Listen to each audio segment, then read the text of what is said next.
So next we'll look at properties of carboxylic acids, and the main property of carboxylic acid is their acidity. So carboxylic acids, as the name indicates, are relatively strong organic acids. Typically, depending on what else is substituted on them, they have pKa's that range from about 0 to 5. Now, while that's relatively weak compared to inorganic acids like hydrochloric acid or sulfuric acid, for organic compounds, that's relatively strong. And the reason the carboxylic acids are good acids is when we remove that proton and we form the carboxylate,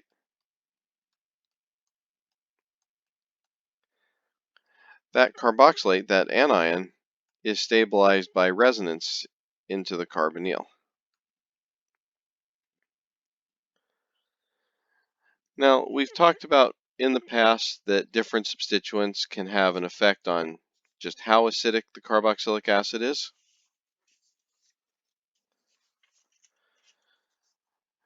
And so we're not going to go through that again here, but just as a reminder, electron withdrawing groups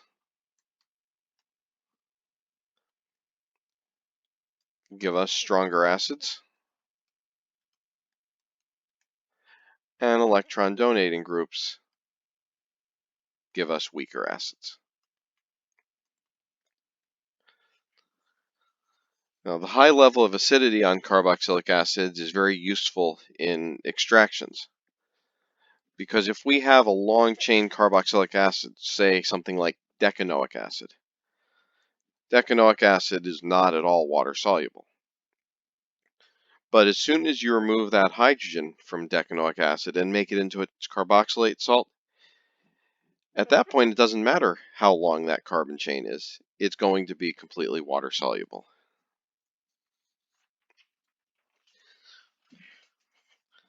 So as far as reactions of carboxylic acids, that's something we're going to cover in the next section.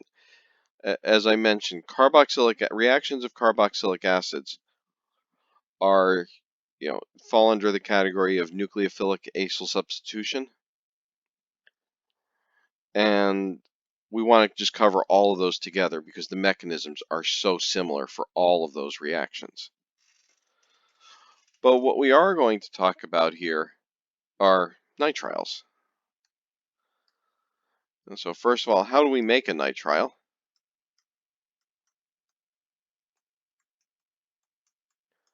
And then second, what can we use nitriles for? So by far the easiest way to make nitriles is through an SN2 reaction. So if you have something that has a good leaving group on it, you can add potassium cyanide to it. That's Cn minus. We'll do an SN2, kick out the leaving group, and we make our nitrile. That being said, that type of reaction isn't always going to be the most useful or practical way. And so another way that we can make nitriles is starting from amides. And specifically, it's by dehydrating or removing water from an amide that we can make a carboxylic acid.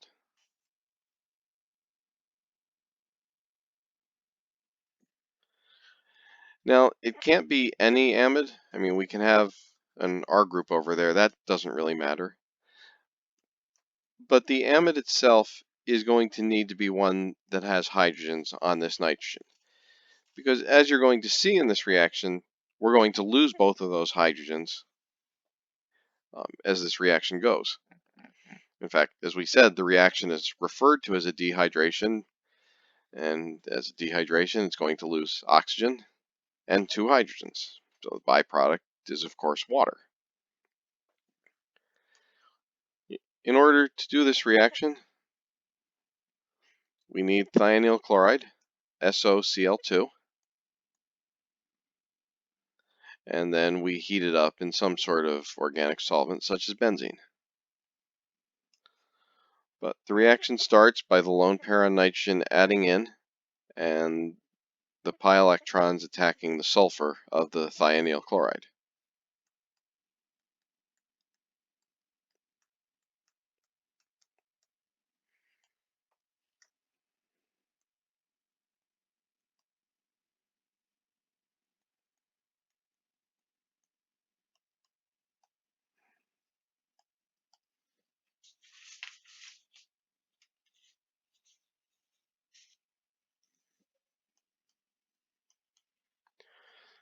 In the next step, that oxygen reforms the double bond with sulfur, kicks out a chlorine.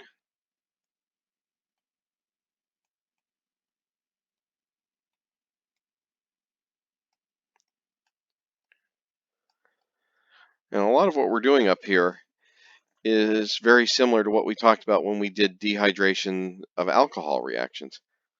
Basically, we're trying to make that oxygen into a leaving group. So this positively charged nitrogen down at the bottom will give up a hydrogen, so it's now neutral. And then anything that can function as a base comes in, removes this hydrogen, electrons shift up, gives us our triple bond, and then this SO sulfur group breaks apart. And as a result, we form our nitrile. So definitely harsher conditions than the other reaction, but still a viable way to make nitriles, from a very different functional group. Right. So once we've formed nitriles, what is it that we can do with them? So there's three primary reactions. We can do hydrolysis, reduction, and Grignard addition.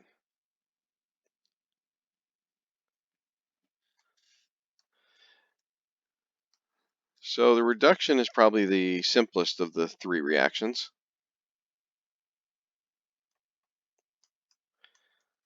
Using the same reagents we saw in carbonyl reductions, LAH, which is our H- source, because the nitrile is still a good electrophile.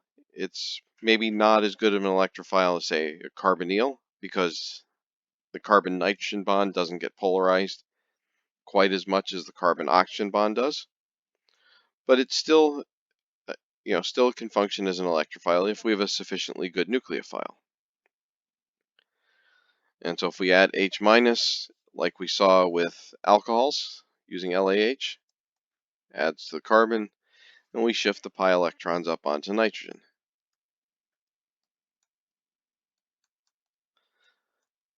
Now we have a carbon double bond to nitrogen, and that X group is just, probably something from the aluminum that's now bonded to the nitrogen.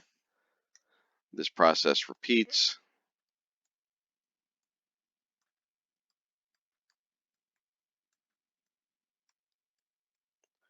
And then finally we quench with water, and that water, that removes, or replaces those X groups on the nitrogen with hydrogens. So the reduction of a nitrile is a reaction that allows us to convert a nitrile into a primary amine.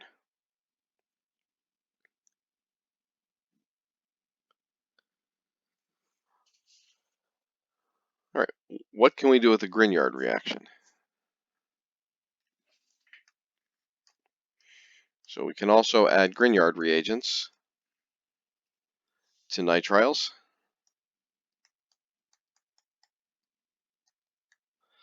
So we'll use phenyl magnesium bromide here. Just as with the last reaction, we know a good nucleophile can attack the carbon.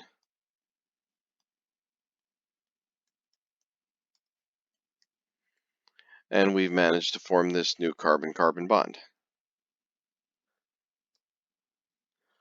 Upon quenching with water, the nitrogen will get it will get protonated and eventually converted to a carbonyl. So in a lot of ways, this is a really powerful reaction because if you can put a nitrile onto your compound, which is relatively simple using an SN2 reaction, then you can form a new carbon-carbon bond with the nitrile using whatever Grignard reagent you have, and then you still have a ketone that you can continue to use.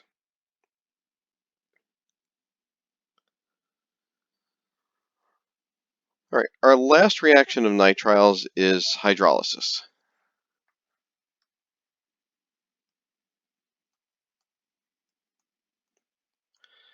Now, hydrolysis can be done under acidic or basic conditions. And regardless of which set of conditions we use, the product's going to be the same. This is a method that allows us to convert a nitrile into a carboxylic acid. So the thing with nitriles is that nitriles by themselves aren't maybe the most important functional group or the most common, but what they're useful for is how many different things we can convert them into. Now, mechanistically, this reaction is relatively similar whether we're under acidic or basic conditions. What really varies is just sort of the order of the steps, but we will go through both of them here. So we'll start here with acidic conditions.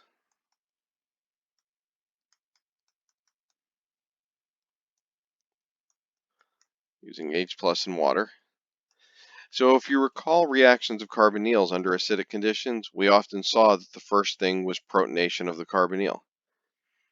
The nitrogen with its lone pair behaves in a similar way. We protonate the nitrogen.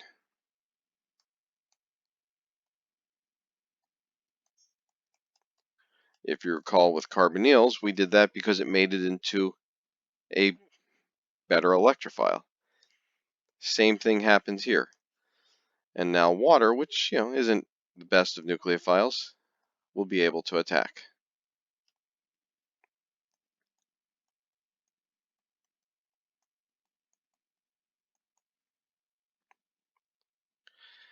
That oxygen cation loses a proton,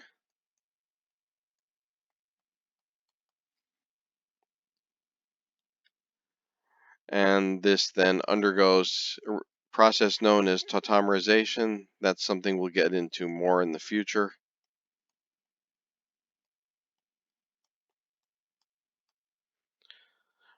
But basically it's going to shift a proton and some pi electrons.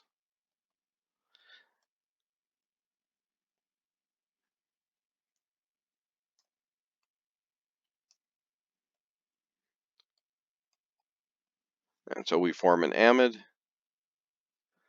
and then the amide undergoes a hydrolysis reaction by getting protonated.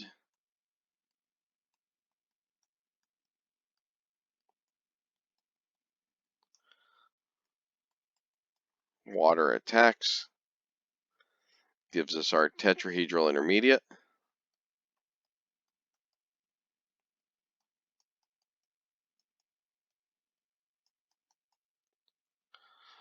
We then can transfer a proton from the positively charged oxygen to the nitrogen.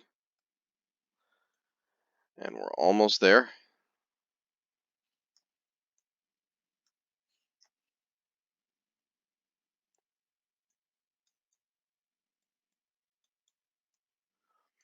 And we've now made that nitrogen into a good leaving group. Why is it a good leaving group?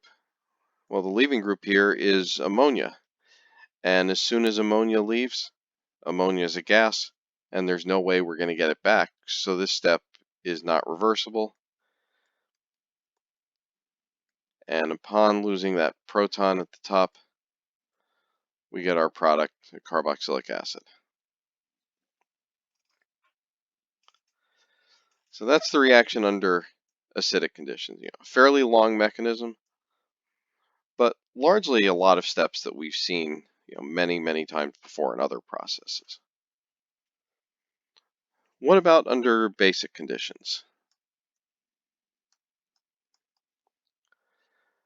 Similar mechanism, similar result, just happens a little bit differently.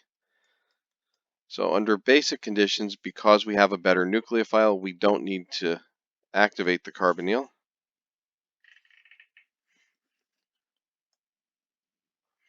The hydroxide will attack it directly.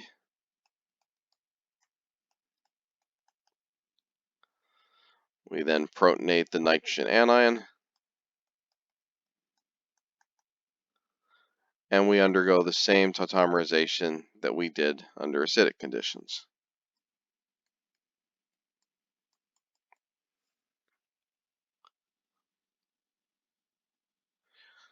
From here, we again get a hydrolysis by hydroxide attacking, and we'll talk more about this hydrolysis reaction in the next chapter. Carbonyl adds back in, and this step might look a little unusual because that's a pretty bad leaving group.